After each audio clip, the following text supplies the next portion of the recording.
Kamusta mga kabasketballista? Tinalo ng UA Red Warriors ang FPU Tamaraw sa isang overtime 87-86. Best player of the game si Ray Mogat matapos humakot ng 34 points, 6 rebounds, 8 assists, 3 steals.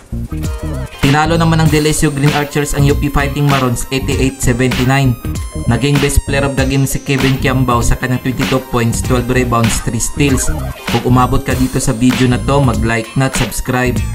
November 4, 2023, panalo ang Adamson Soaring Falcons kontra sa UST Growling Tigers 61-53. Best player of the game si Joshua Yero sa kanyang 17 points, 3 rebounds, 4 assists. Tinalo naman ng Inyo Bulldogs ang Ateneo Blue Eagles 65-61.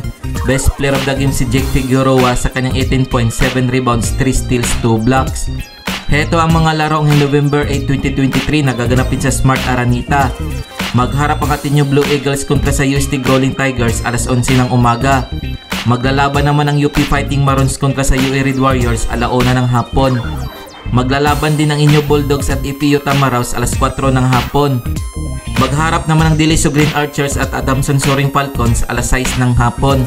November 11, 2023 nagaganapin sa Smart Aranita. Maglalaban naman ang UP Fighting Marons kontra sa FPU Tamaraw alas 2 ng hapon. Magharap naman ang Inyo Bulldogs kontra sa UST Growling Tigers alas 4 ng hapon. Heto ang team standings as of November 5, 2023. UP Fighting Marons 8 wins, 2 losses. Inyo Bulldogs 8 wins, 2 losses. Delesio Green Archers 7 wins, 3 losses.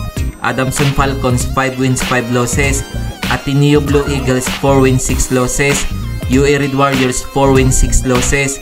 FPU Tamaraw 3 wins, 7 losses. UST Growling Tigers 1 win, 9 losses.